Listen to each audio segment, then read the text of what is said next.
Hello, hello, hello, and welcome to Auto Chess Mobile Mana and Mana Regeneration Guide. I got a great one for you guys, so let's jump right in. So what is mana? Mana is that blue bar that fills up over your piece's head over time. And when it fills all the way up and you have 100 mana, you get to do an ability. After that, bad guys go bye-bye. So, real quick, I just want to explain something that I get a lot of confusion about with the items of mana. So I'm going to give you guys two instances of how to properly stack items when it comes to these mana regeneration. So in scenario 1, you have the Nether Essence and the Elf Headwear.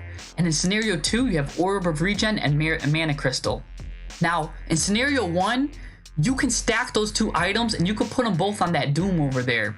That's because the mana percentage is different. You can see here that's 25 and 50. So you could put those two items, they can stack on top of them.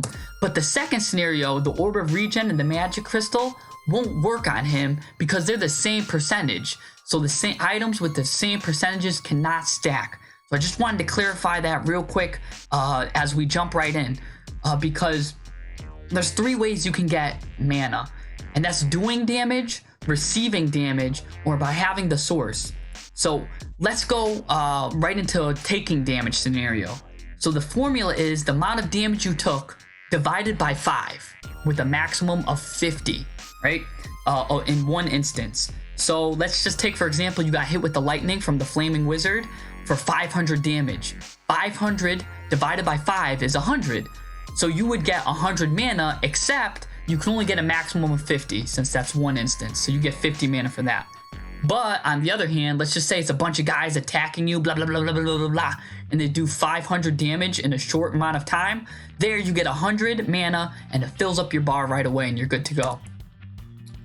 Next is when you're dealing damage. So if the attacker is a shaman, a warlock, or a mage, you get a maximum of 20 per hit with them. The formula for that is damage dealt divided by 2.5. And the great news is 50 divided by 2.5 is 20. So as long as you're doing more than 50 damage, and if they don't have an extreme amount of armor, most likely your shaman, warlock, and mages are going to be getting 20 per hit. Everyone else gets mana maxed out at 10 per hit. So let's say if you have just a warrior hitting, all he needs to be doing is 25 damage, because 25 divided by 2.5 is 10. So with that, pretty much everyone's going to be getting 10 mana per hit. So if you have a Medusa Siren in the back row, it's going to take her 10 instances of hitting for her to finally fill up. That's why it's a good idea to put those units you really need to get their abilities off in the front rows. So this way, they're not just relying on dealing damage to get their mana bars up.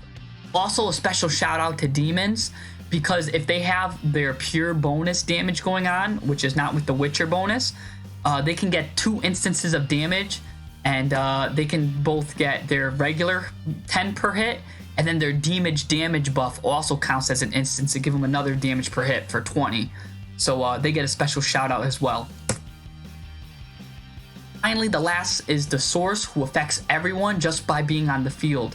Her passive at 1 star, 8 regen per 2 seconds for all your allies, and it goes all the way up to 3 star, which she'll give all your allies 20 mana regeneration per 2 seconds, which is really good. You can see why having her on your team is amazing and strong, especially for your units that want to spam their abilities over and over again. Yeah, that's all I have for you guys, and that's everything really you need to know about mana regeneration.